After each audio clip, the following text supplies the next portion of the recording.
We will edit some stuff. That's okay. Okay. We are happily chatting. Yes. Oh, we have lots of things we should not have on record. I will tell you later. Close to me. Huh? This is okay. Okay. Hello. Welcome to that bookstore. Thank you so much for making it on this strange Saturday evening. And thank you, Rituparna, for being here. It's such a pleasure. I think the moment I saw that she was coming to Goa, I immediately wrote to her, and then we already, I think, before we knew when she's going to be here, what she's going to do, I think we were already having this conversation about doing something because her work is so interesting. I mean, talking about food and culture and so many interesting things, so many parallels with things you've experienced, read about, you feel like you want to know more about. Of course, it makes sense to know it from someone who's actually in the field doing something meaningful.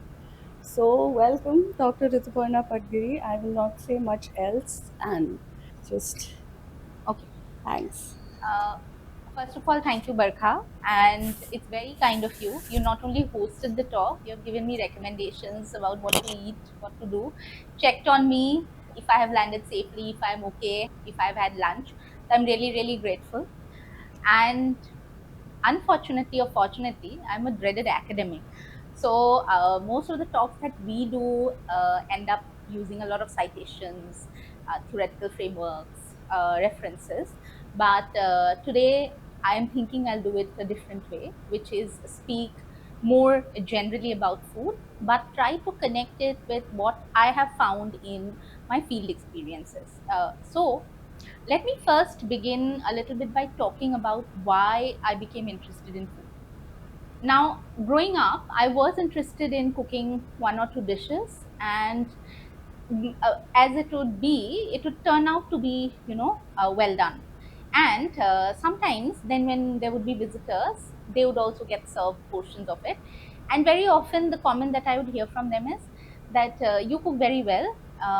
This is going to help in your marriage, and it did not make me happy at all, because I always thought about it that why is my present being linked to a future that may or may not exist.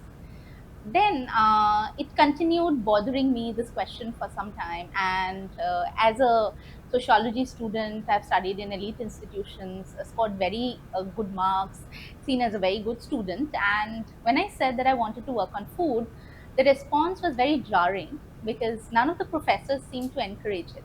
They felt that it was not a topic suitable for a person with quote unquote merit, and they tried to dissuade me into doing other things, but I'm stubborn.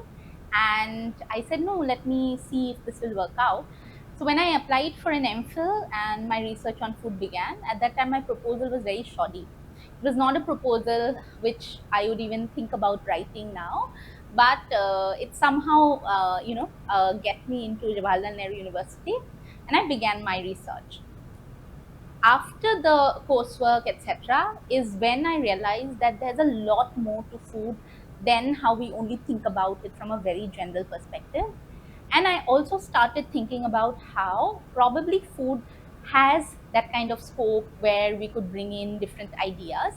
And today in 2026, I see that there's a lot of visibility that food has acquired. It is visible in your streets, it is visible in your phones, it is visible as an academic field, as a field that journalists are writing about, as something which researchers are documenting, policymakers are concerned with.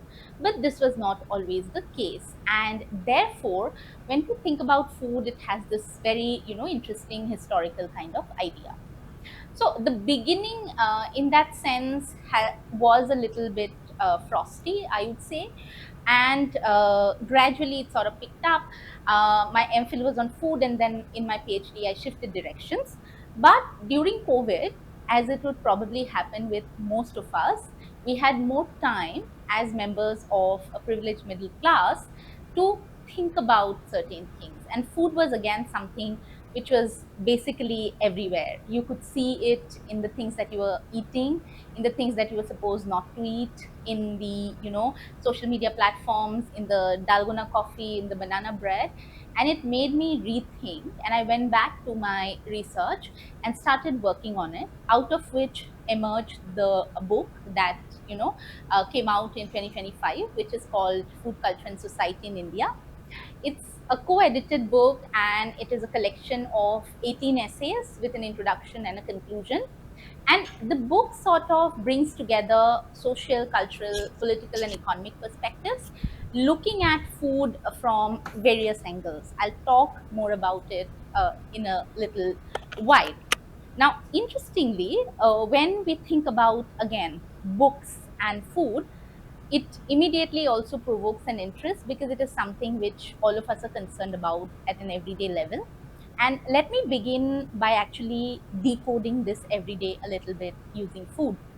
So, when we teach courses on food, there is also an interest which pops from students because they want to know what this course is all about. I've also seen that some of them think it's probably an easier course, so let's take it. Whereas for others, they're completely unsure what it is going to do. But as we begin setting the foundation of the course and different kinds of examples that we give them about, how you can connect food to your daily everyday life, they know that there is something which is much more than the mundane. So I'll give one example. I started this course called Food and Culture in Contemporary Society at IIT Guwahati after my joining. It's probably one of the few courses on food at an IIT, and it was offered as an elective course to students of Masters in Development Studies. So the first reaction was that what relevance does it have for development studies? Because I titled it in a vague way, Food and Culture in a Contemporary Society. And the second was that how would this be connected to, of course, policy? And in the first class, it is an introduction that we have to do for students so that they audit, and then they choose whether to continue with the course or not. Many of them came back and told me that they're looking at food as different from what they would imagine it to be otherwise. And why did they think so? Because I had given an example of food using ordering in services and Zomato, which they thought was something which was relatable. And it also made me think about this new generation that we are dealing with, because for most of them, they've not seen food as it is connected to agriculture or farms, but actually, belonging to deep freezers and maybe technological medium. So instantly, my thought was that we will go deep into how we can think about some of these issues. So now, when I want to talk a little bit about this book that came out in 2025, I'll first talk a little bit about the first section, which is called Food, Culture, and Identity. And as the title suggests, this is a collection of essays in this particular subsection that explores this relationship between food, culture, and identity. Now, what we eat is generally seen as very well connected to our social origins. And this is something which many social scientists and sociologists have explored, which I will not go into details today. Interestingly, when we think about culture, what culture represents again becomes a very difficult question. So, for many of us, when we think of culture, it immediately refers to probably both tangible and non tangible versions, and we often forget food. But food is also a very integral part of how we should think about what we eat. So, when we look at the historical evolution of restaurants and eateries in the Indian context, we see that in the pre colonial and then the immediate post independence era, there was actually a dearth of what would be called middle class dining. And instead, what were available is basically these small inns and hotels and eateries where generally travelers, primarily males, migrants, and also, visitors ate. This idea of dining out, which we are so used to now, that did not exist. But have we also wondered why? Now, one of the plausible explanations that many food scholars have offered is rooted in the idea of culture, which is, let's say, twofold in this case: caste and gender. Caste, because India has had very, very strict commensality rules that certain caste can only eat certain kinds of food as well as from certain groups of people. So having these public dining halls where you could have every caste member come in and eat was a problem. Secondly, when it comes to gender, I think this is also a very important point to think about, because women have primarily seen as the people who would be cooking, and their place is the kitchen, right? They're not supposed to be doing it outside. Now, when we look at these dimensions, it becomes clear that what we eat, how we eat, these are connected to caste. On top of that, in the Indian context, we also have religion and other kinds of ethnic regional identities which play a huge role in how this construction of what we eat, where we eat happens. So there's this very interesting essay which looks at how the Udupi Hotel in many parts of southern India, and it's a brand that many of you will be familiar with, actually only historically had male Brahmin cooks. And it was a very conscious decision, primarily because everyone would be okay eating from a Brahmin because he represents a higher caste position. For many cultures, women have been kept outside the cooking roles, especially in public roles, again, because the concept of purity is attached to their biological status, for instance, menstruation. Again, something that we often ignore and don't think about, that when women are doing all the cooking in the houses, why are most of the chefs actually male? So that conundrum can also be explained through how we think about this idea of purity. Now, Everson and Raghavendra, in this particular article, when they're talking about the Udupi hotels, they go on to make a point that in the 1980s in Mumbai, as you know, the Indo-Chinese places take off, there is a change in the way that the cooks are hired. And now, along with the Brahmin men, other men are also being hired. Now, they don't explicitly state it as a change in caste status or caste relations, but as something which is driven by capitalism.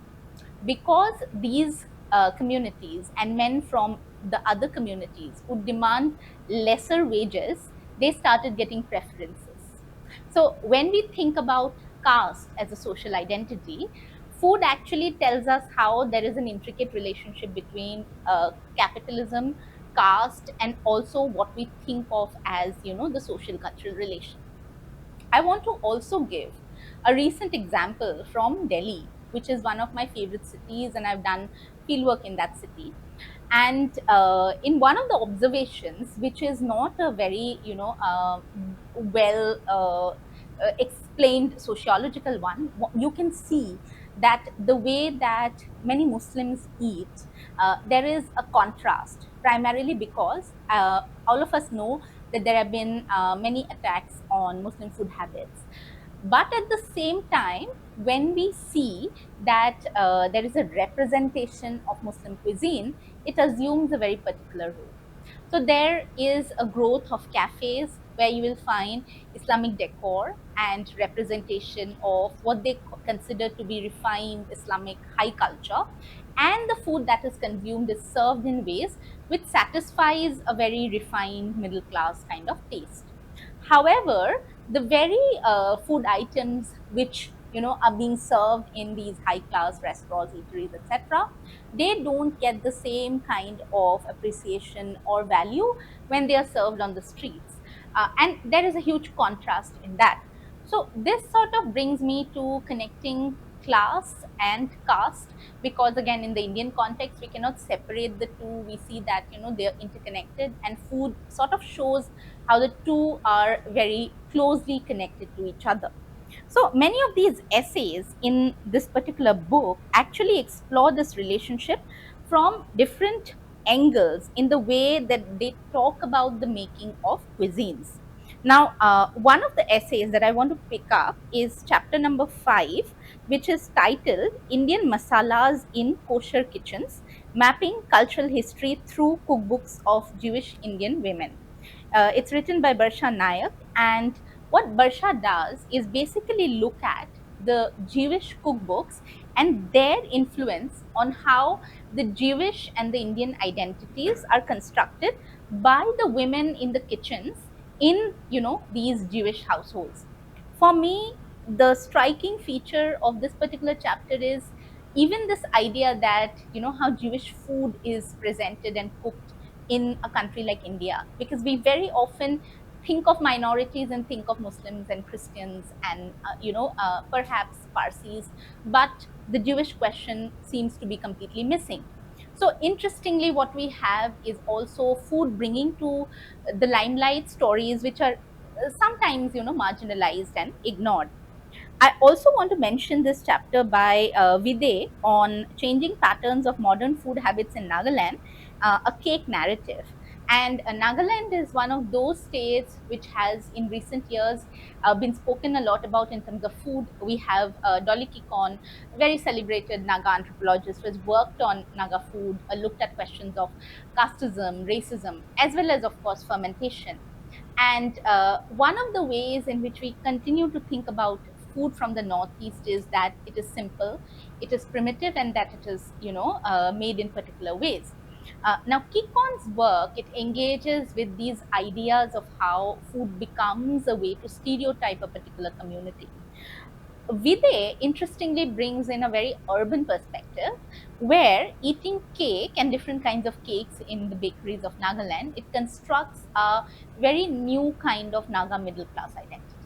Now, this is relatable to a lot of people from, my generation as well as perhaps the generation younger to me, considering the way that we consume different kinds of foods in cafes, in eateries, and restaurants.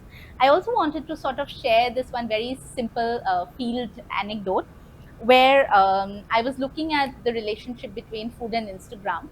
And one of the bakeries I interviewed in Delhi University's North Campus, a very, very student friendly area, she told me that the rainbow cake is the highest selling cake. And so she offered me a taste of it, and I tasted it, and it did not taste good to me. So I told her that this doesn't taste good. She said, neither does it to me, but it sells a lot. So I said, why? She says, kids are crazy about Instagram. This cake looks the best on Instagram. And for all the birthdays, they order this because it looks the best. I wanted to verify it, so I spoke to a lot of these Gen Z students who were coming into the cafe while I was lurking around, or even elsewhere when I was teaching at DU, and they all said, yes, we buy the rainbow cake and colorful looking cakes because they are good on aesthetic value. And one of them said very nonchalantly that we don't even eat the cake, it's high on calories, and we smudge it on our faces, so how does it matter how it tastes? All we care about is how it looks. And it was a very clear demarcation from how we 90s generation kids bought birthday cakes, because it was all about flavor and how it tasted. But what was similar was this idea of what the birthday cake represented. It did represent a sense of modernity. And I'll go back to my childhood when my father actually did not want us to, buy birthday cakes and blow the candles. And the reason behind it was that he didn't see it as a part of Assamese culture. Because in, typical Assamese culture, especially followed by, Hindus in the middle caste, the birthday meant basically lighting a diya, offering some form of prasad to God, and a silent prayer, and then feeding your friends later on luchi bhaji, which is basically the East Indian version of puri, and aloo bhaji, and of course there would be chicken and sweets. So the birthday cake was not a part of that celebration, and therefore the first birthday cake I cut was in the hostel in Delhi, and it actually signaled that yes, this is a different life. So when Vide looks at the story of cake in Nagaland, the context, because it is a primarily Christian dominated region, makes it a little more interesting.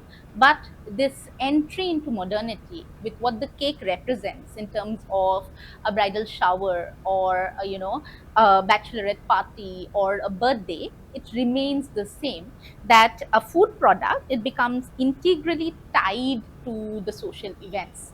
So your bachelorette or your pre-birthday or your pre-wedding celebration, they remain incomplete if the cake is not cut. Think about how many films, how many shows are based on this one moment where the birthday cake has to be perfect or the wedding cake has to be perfect, and the bride and the groom are actually going around tasting the cake before they order one, right?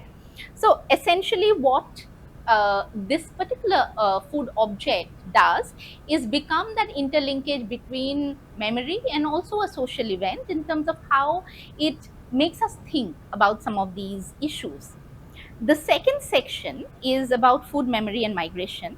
And again, the chapters in this particular section, they all talk about memories associated with food and questions of migration. I'll pick only one chapter to talk about since there is a paucity of time, which is chapter 9, and it's Kashmiri cuisine as collective memory, how Kashmiri Muslims and Pandits bond over food. It's a co authored chapter written by Sehar Iqbal, Farah, Qayoom, and Fayaz Ahmad Bhat. This is a very interesting chapter which uses a lot of food images, which talks about the collective memory of Kashmir that was shared by both the Kashmiri Muslims and Pandits before the conflict had begun. And it takes us back to a time where they could enjoy food without basically thinking a lot about their religious identities. And what is also interesting is that some of these dishes, which in many parts of India would not be associated with Brahmins, were eaten by the Kashmiri Pandits without any hesitation, be it the mutton or other kinds of fish, etc. Interestingly, the authors also talk about how the people in the neighborhood who may have different religious origins bonded with each other using food. And again, in this context, when we think about food, memory, and migration, there are several ways in which we can think about what food represents to us. Now, for migrants, I think it is very interesting that we often ask about where the food that we generally eat would be available, either in a restaurant or in a hostel mess, and want to make some visit to it to try it. For instance, I landed in Goa and I had Konkani food. I was very happy. I like it. In fact, I'm very appreciative of it. But on the third day, I made a Google search, Assamese food in Goa, because I had started missing my Masnotenga and it was inevitable. In fact, my sister was joking that you have lasted for 3 days. I'm surprised because we thought you would just miss it on the first day itself. And everybody knows how much of a Tenga lover I am.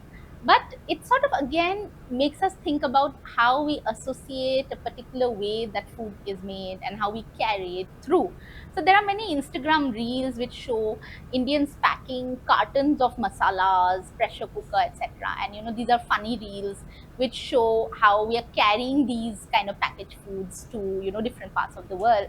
And yes, these reels are funny, but at a deeper level, they also indicate the kind of engagement that we have with home food. It sort of immediately makes us think about nostalgia and some place in a very, very, happy way. The familiarity is such that on one of these very long family trips, we couldn't find an Assamese hotel in Aurangabad, but we found a Bengali hotel, and it gave us equal excitement because very similar kind of food could be eaten. So interestingly, when we think about memory and migration, this idea of food is central to it. There have been so many nights when me and my friends in my hostels, and I've lived for several years in hostels, where we have continuously discussed what we are going to eat once we reach home. And that would be the central motivation that, okay, we want to eat this and we want to eat that. So, again, how food is very, very personal. And therefore, this particular section, it's looking at some of these issues. The third section is called Food, Livelihood, and Nutrition. This is the shortest section in the book, and it is actually looking at questions of how food is connected to livelihood and nutrition. And one of the chapters by Shrija Banerjee, she's looking at the midday meal And the midday meal, as all of us are probably aware, it's a government scheme where food is served to children in government schools, and there is a question of nutrition involved in it. However, at the same time, when we think about what kind of food is served in the midday meal, we must also acknowledge the fact that it is driven by certain hegemonic understandings of nutrition.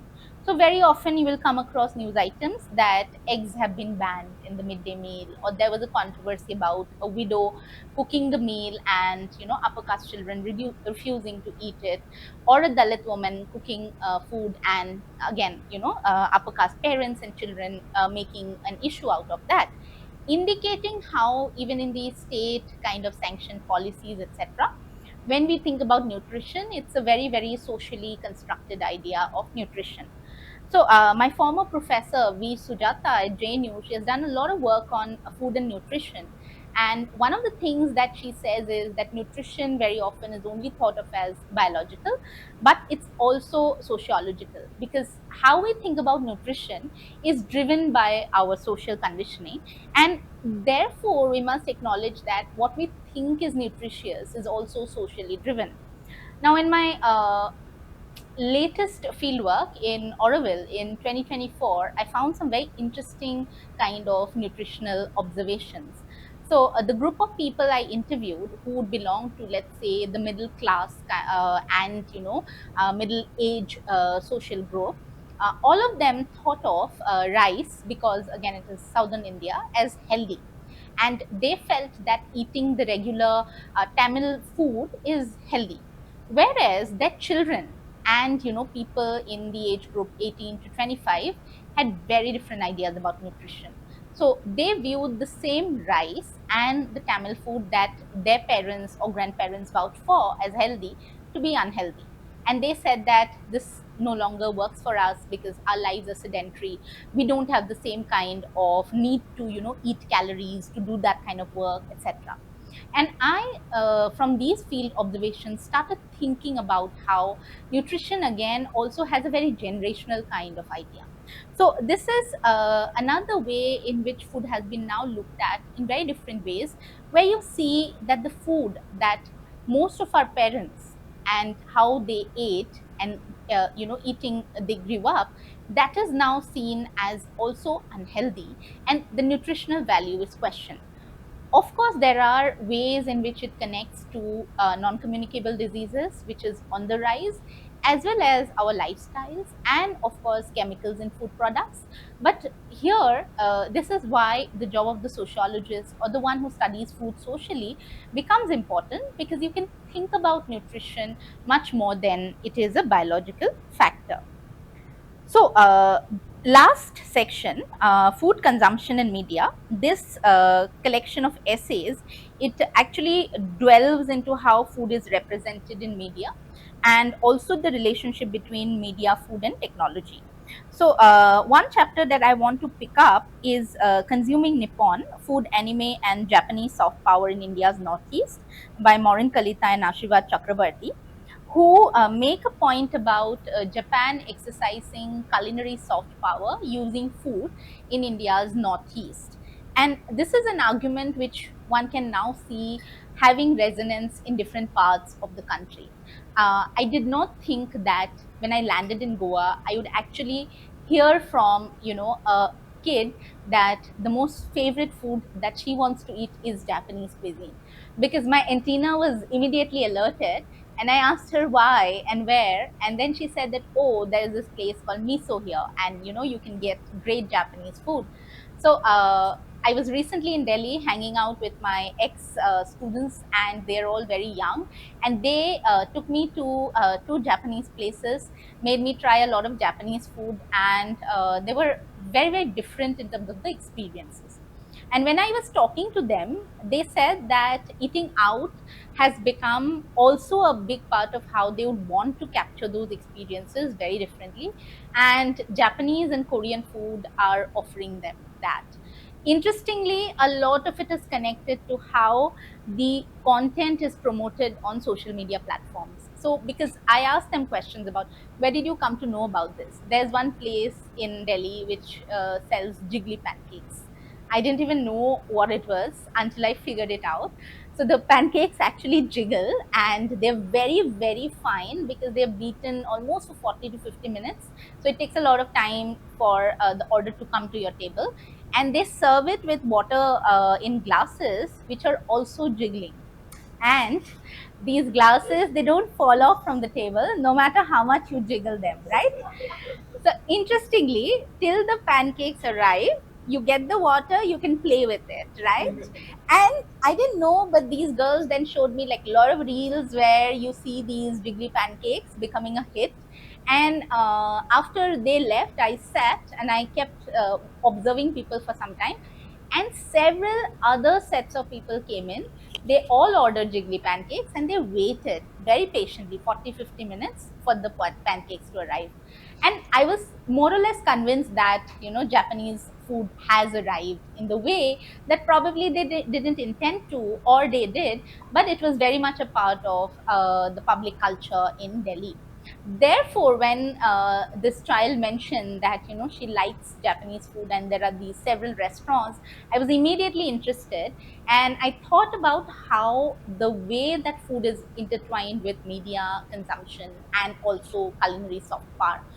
This is something which, again, a lot of food scholars, including Professor Krishnendu Ray, has explored. And they argue that food becomes a way in which diplomatic as well as soft power is exercised.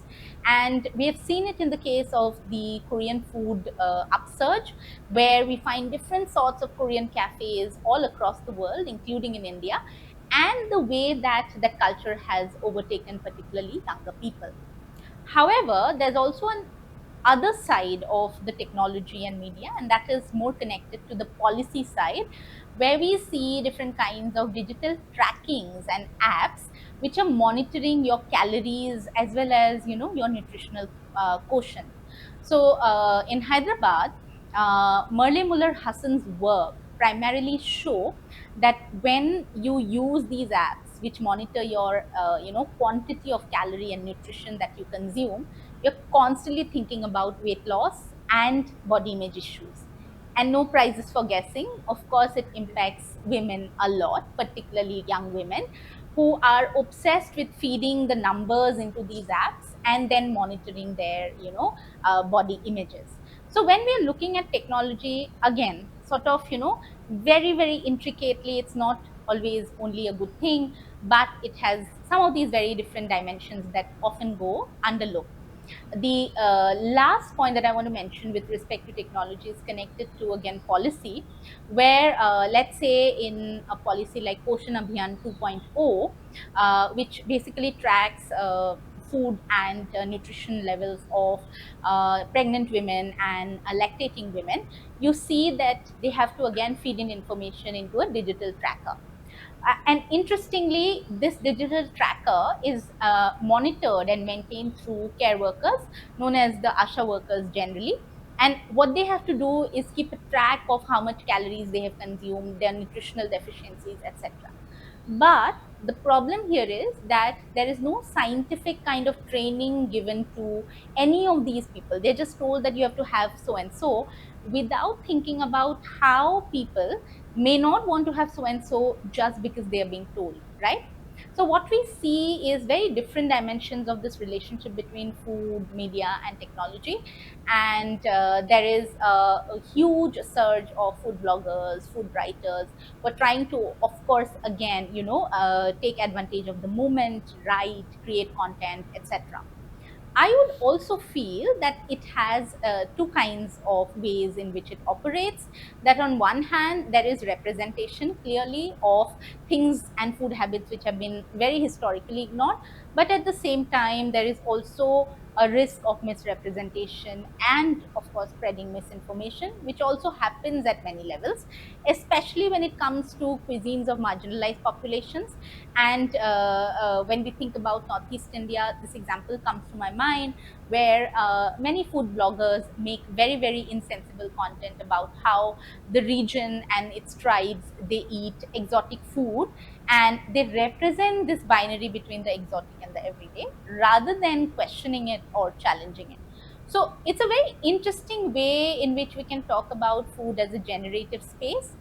And the book, it sort of draws from different kinds of authors, not just people who have done sociology, but also those who have been involved with food writing as journalists, as authors, and interdisciplinary backgrounds. I'm going to end on this note because then maybe we can have questions or comments, and just say that it's probably also a need of the times that we have a book like that to be read, particularly by younger people who are interested in working on this space. And you could be from, any background, but it also speaks to a lot of people, despite being an academic book, because it is written in a way in which, food sort of makes it to your heart. So thank you for listening to me, and I look forward to your comments. Yes. I hope I've kept to the time. Yeah. Thank you, Rituparna. That was, I mean, I was quite engrossed in listening to you.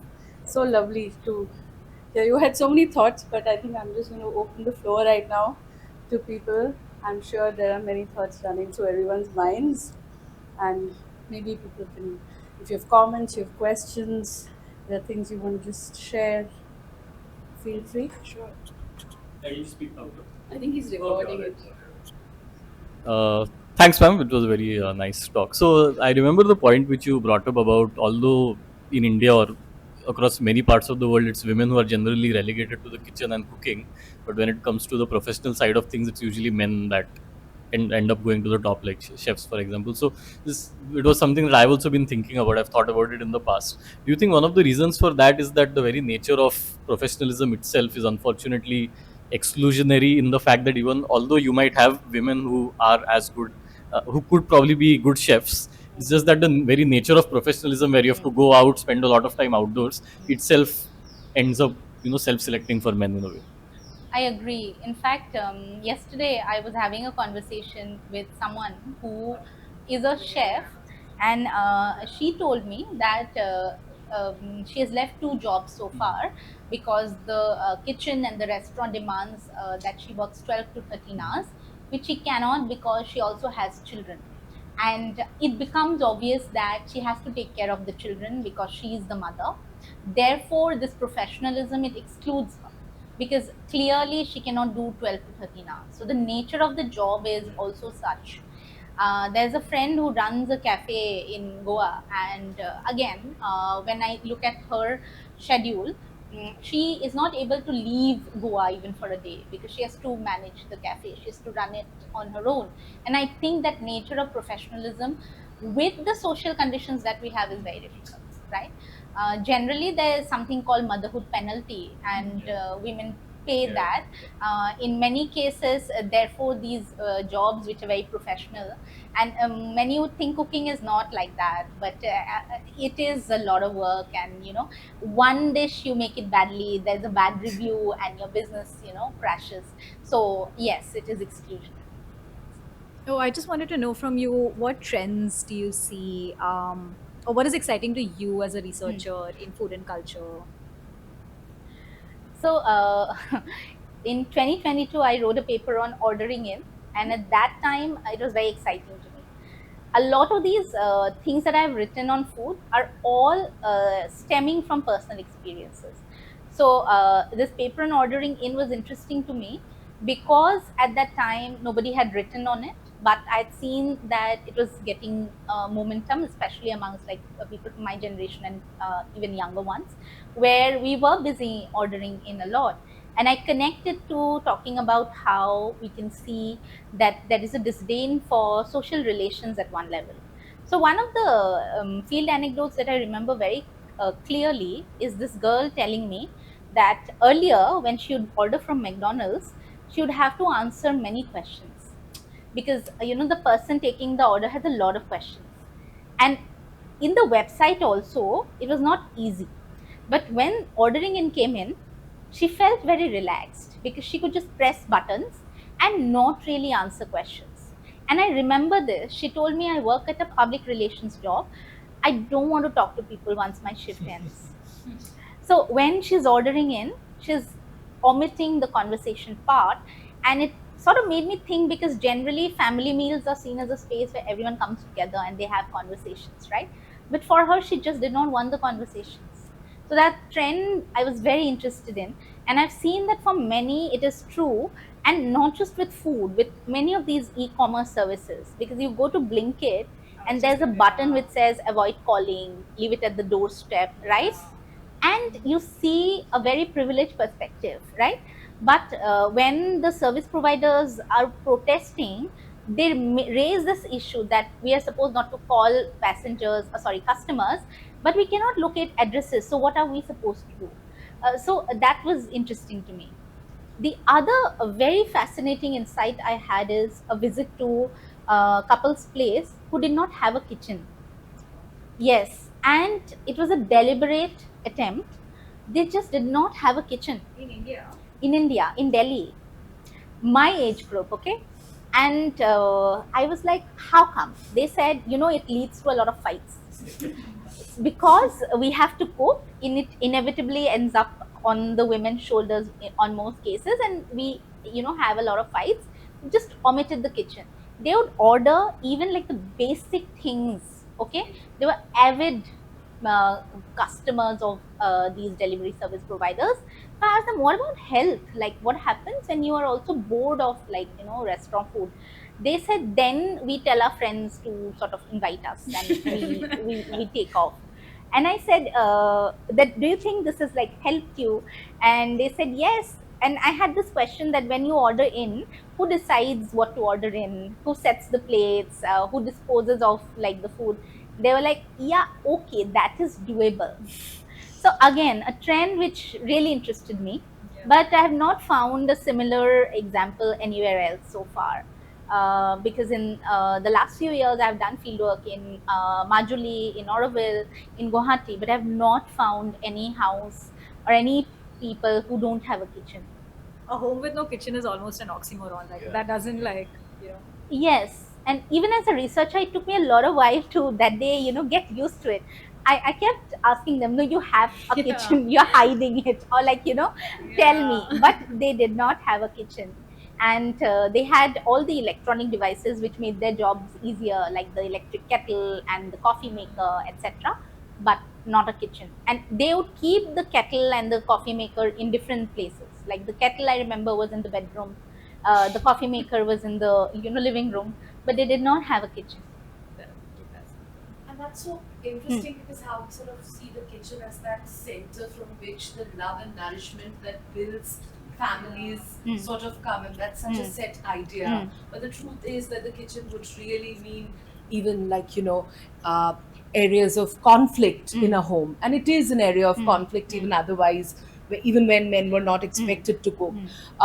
So yes, I think that's very interesting to me, how what is in focus is where the kitchen, where mothers and grandmothers are stirring love into food. But this is, yeah, I just wanted to say that it's a very that contrast is intriguing. I don't think I've come across this interesting an anecdote again in my fieldwork or even before that, because this was really something which made me, think.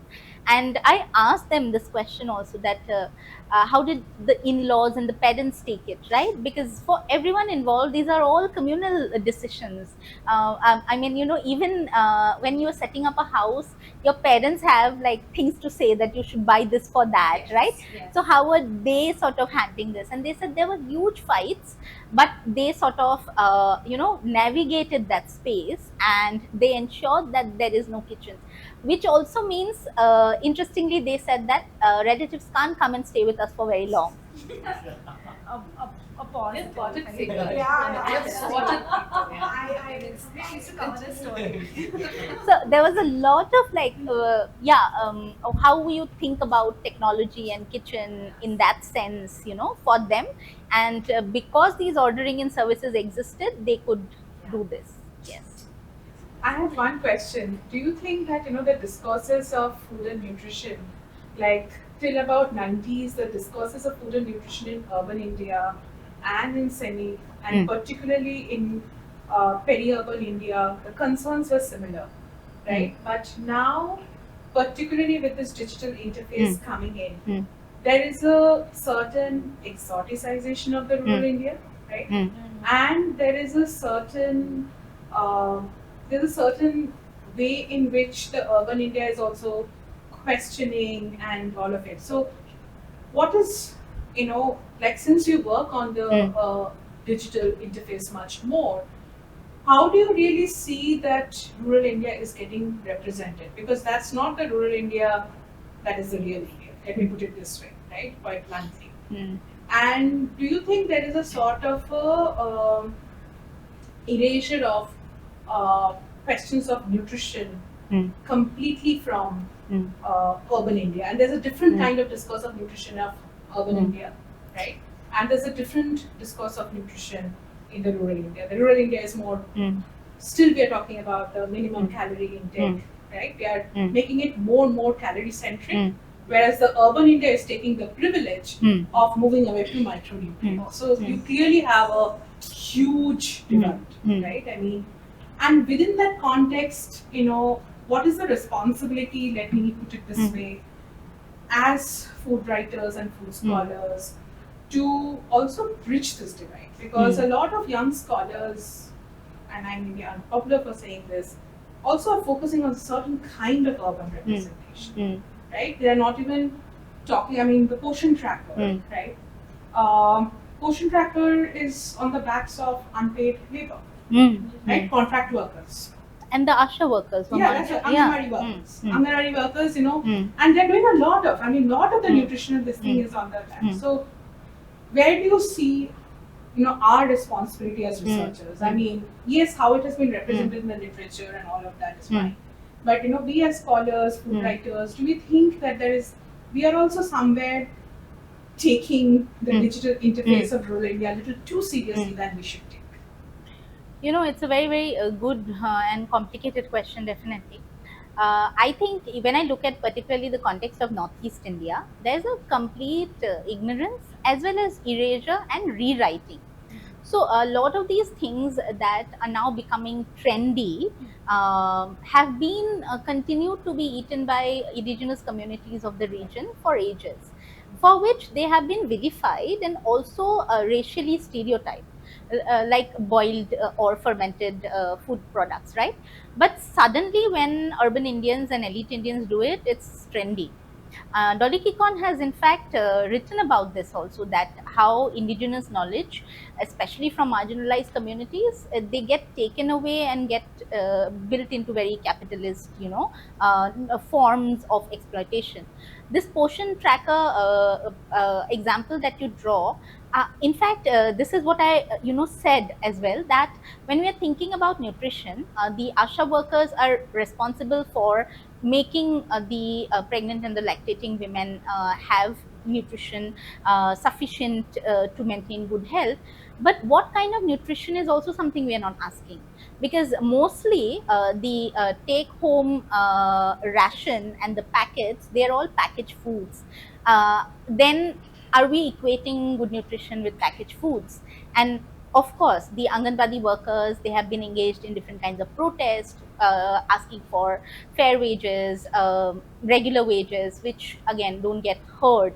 So, as researchers, as writers, I think we're very responsible. We should have certain ethical responsibilities to document these nuances and rather not just paint one picture. One example that I want to draw from is this one particular food blogger from rural Assam, who basically, makes Instagram content and is sometimes dressed in a nightie. or very very like simple ways of dressing. And she became popular for saying how she has a lot of boiled food, and that started to be made into like a mockery by other urban kind of food content creators. Interestingly, one of the Instagram content creators had a takedown where she said that we romanticize the Korean or Japanese way of eating healthy boiled food, but we will crack down on this rural woman. And I think that is sort of that bridge, right? And when we are thinking about nutrition, we are obsessed with calories, we are obsessed with what this will do to our body image without even thinking about this gap, because the government through its public distribution system is providing the poor only with the grains, the carbohydrates, like you rightly said, but they're not getting the vegetables, the protein, and what we see, the rise in the non-communicable diseases, etc. It's also connected to that. And again, why do we have, according to the National Family Health Survey data, a kind of division that in urban India we have overnutrition, but in rural India we have undernutrition? So I think we are responsible that when we talk about urban Indians, we categorically mention that this is about urban India and doesn't represent the whole of India. That we cannot talk about, India at large. Yeah, I agree with you. I also, before they leave, I just want to thank Priyadarshini and Nishita. They have just come in. They both write on food, and they've just put out two wonderful books. This a book on breakfast in India called First Bite, and there's this amazing book called Sweet Excess, which is on sweets. And both of them have this really nice talk tomorrow at Alt Food Co. So if you're free and you're around, please go. It sounds really exciting, their work, and I'm just glad that you made the trip all the way here. Thank you so much. Listen to it, but It's very and sweet this of is such you. a lovely space also. Yeah, it's a Thank lovely you. space. It's just The commute. Bye. Sorry to interrupt. Thanks. Bye. Usually we give everyone books, but I realized that we should give them things based on their interest areas. Thank you. So, I can please open it and see. It's all like local vendors and their stuff. Yeah, no, the best gift. This is Oh. Chiliya from House House. Thank you. Yeah, I was. Yeah, they make quite a few things. Their Chiliya is quite. Barkha, this is really nice. Yeah, you take it time to get it out. Yeah, I was actually looking for chili oil. I don't know why. I mean, maybe it's the stereotype thing, but people don't need. They look for chili oil. Yeah, I was looking for chili oil. Yeah. Yeah. No, thank you.